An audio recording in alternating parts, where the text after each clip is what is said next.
Good morning, YouTube. I did a vlog this morning and I made a mistake and erased it.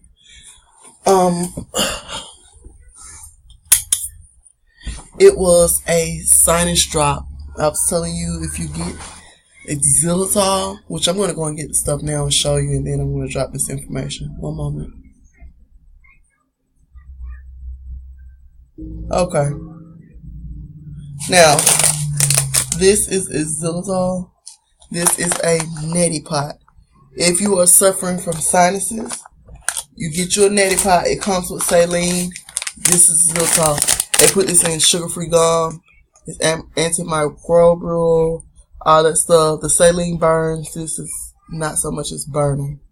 Okay, that's a sinus drop. Clean your nose a couple of times. It'll clear that infection up in a couple of days. Now, give me one moment. I'm getting into this information. Y'all go over here and check out this, the original American. I wake up out my sleep. So much drop. One moment. Okay, so we're going to get into this Marvin Coleman. Y'all look his channel up. I'm going to click over there in a minute, but we're going to get this drop first. This is 36 minutes. There will be a couple of parts. It's very important that you're listening.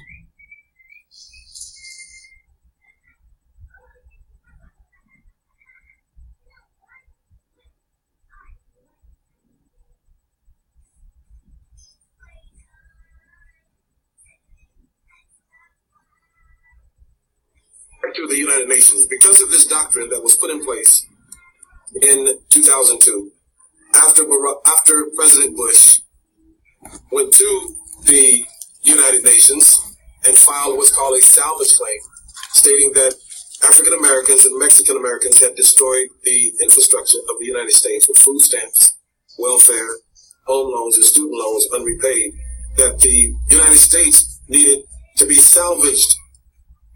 Salvage meaning that it needed to be saved from these individuals that were destroying it and had destroyed it.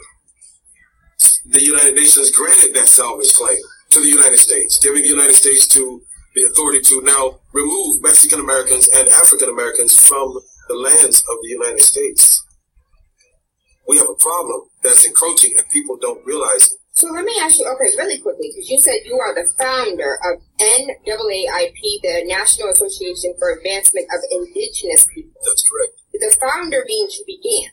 That's correct. So prior to you, who was fighting, or who are the forefathers of Indigenous people? Who are the forefathers who's been trying to change policy prior to you? Because unless you are 120 years old and just look really good, I don't know who's been fighting all of these years prior to you for national, international advancement of national advancement for the advancement of Indigenous people.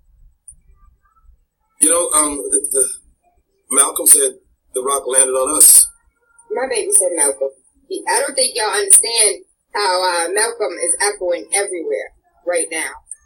Malcolm said the rock landed on us after he returned from across the waters because he learned new things. He learned that the rock had truly landed on us and that we were from these lands. Dr. King also stated in his I Have a Dream speech that we are held in exile in our own homeland. Now, we have a lot of scholars and etymologists out there, and individuals are missing the point.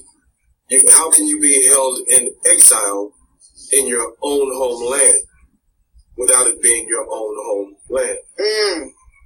And this is the point that we have to realize. And again, I'm going to go back to the United Nations again, because it's very vital that individuals understand that right now UN troops are amassing in Virginia, in Maryland, and in places out west in Arizona. They are bringing their equipment in right now because the president has ordered 1 million UN soldiers for the United States. Hold on, I just saw this. I just saw the tanks and the trucks, and this was just recently posted like 24 hours ago.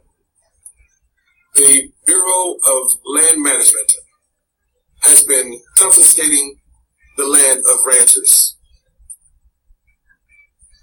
Black folks in this country are not ranchers. So the BLM, the Bureau of Land Management, has been confiscating land of white ranchers in this country for the purpose of giving it back and using it for the debt. Really? With the Sustainable Development Agenda and deadline that the United Nations put in place, this was put in place because the United States has tremendous debt. And that debt has to be paid to China. That debt has to be paid to Russia and other countries. And the only means of paying for that debt is with the land, because the U.S. dollar is no longer accepted by Russia nor China. And the debt has to be paid with the land. So what was put in place was deadlines were put in place for Indigenous or Aboriginal people in America to make land claims and identity claims. And that deadline expired December 31st, 2014, meaning that after December 31st, 2014, no one could come forward again and make a land claim or identity claim saying, I'm Indian, or my family was Indian and I have rights to a And that ended in 2014. That ended 2014. So what do I do now? There's absolutely nothing that you can do. Nothing? There's absolutely But nothing. I just got my blood tested by XYZ and they told me my blood is 67% Massachusetts, Algonquin. And you also found all these documents that shows that your family was Indian and they had lands, etc. The deadline is passed. How? Because it has been put in place by the international community. Barack Obama, under the Copenhagen Treaty, gave the United States Constitution away to the United Nations in 2010. This is why the courts are going rogue, because they no longer have to uphold the Constitution. But this is not something to be announced to all these radical white folks, because they'll start shooting up the place because the Constitution is gone. And speaking of shooting up the place, Barack has had over 18 incidents with machine gun fire being fired inside the White House and outside and from outside the White House. So we're dealing with a president that has suffered a great deal of attack in a lot of areas. So we're dealing with the president that can't come forward and say, black man, wake up. Black man, go and get these books. Go and realize that you're not from this continent of Africa. We're all a part of the diaspora. Every life on the planet is a part of the diaspora, but the key is for the United Nations and for all these conscious groups running around the country, the key is simple. How long have your people been here in America? We don't know. If your people were in America prior to the establishment of the United States, then the United Nations says that you are indigenous. Now see, that's key. Because if you are indigenous, then you have international protections as an individual, as a group. If you are not indigenous, then you don't belong here, as Donald Trump says. And he's right. He's moving on what he already knows exists in policy. But the public doesn't know it exists in policy. The public is not aware that the Sustainable Development Agenda and the claims against America put in motion the ability for the United States politicians to start removing African Americans and Mexican Americans from this country, which is what they've been trying to do since they came in. James Monroe and a few others with $16,000 purchased the lands called Liberia. But then they began shipping thousands of Negro Indians to Liberia to populate those lands of Liberia. So Liberia wasn't already populated? The people in Liberia know that they are from America. Hold on, what?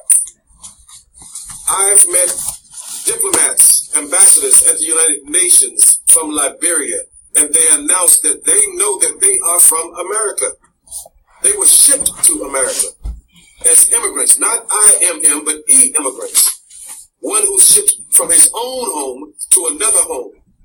So there was massive immigration taking place in America in the 1700s, early 1800s, with Negroes being shipped wholesale out of this country. So if you're shipping Negroes out of this country, why are you shipping Negroes into this country? Well, the few that you did ship into this country were shipped in to assimilate the mindset, to convince the others who were 12 years a slave and stolen as children from various parts of the country to assimilate them into the belief that they came on these ships. This is what's been done. There were no ships, not the way that they put the ships. There were less than 350,000 Africans that came to these lands. But they said it's like 1.7 million, though. It was in the millions. That's history tells us. Books tell us. Historians tell us. They came over in the millions.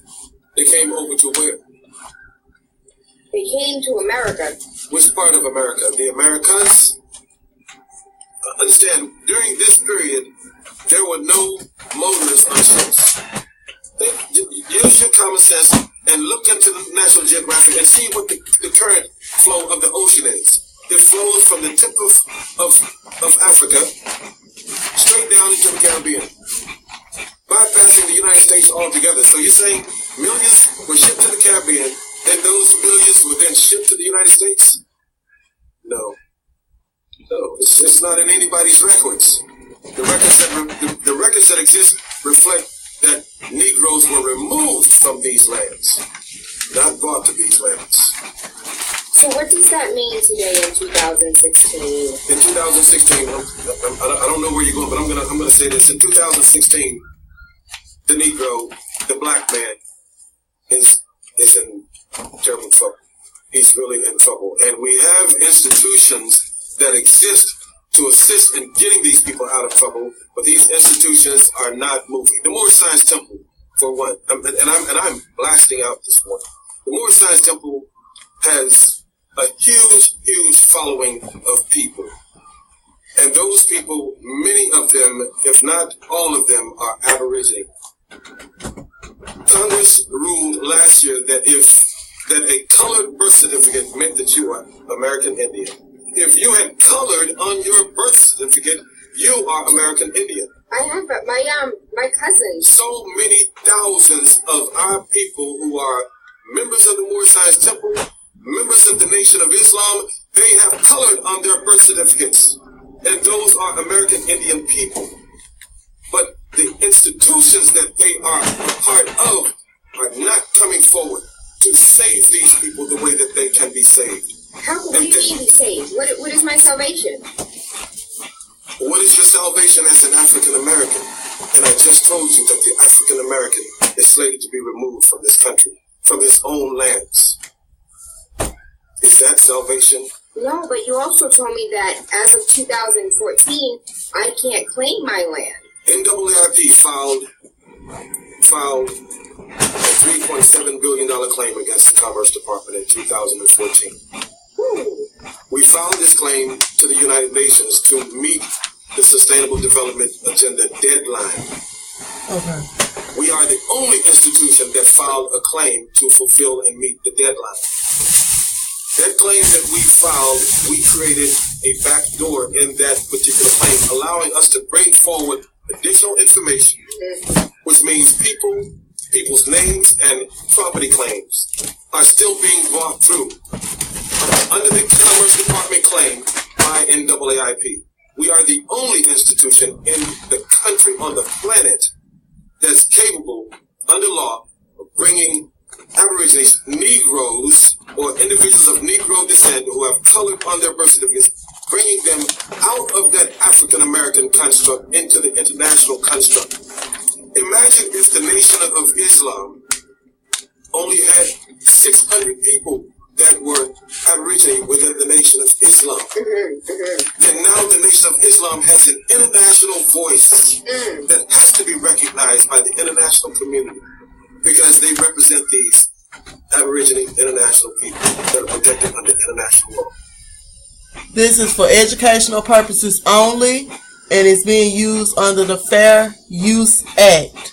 Educational purposes only, and it's being used under the Fair Use Act. What does that mean for me? Like little old Taylor Andre, I'm just now finding out I might have family that... Taylor Andre, what all that means? It means rights. It means superior rights. The United States Trust was established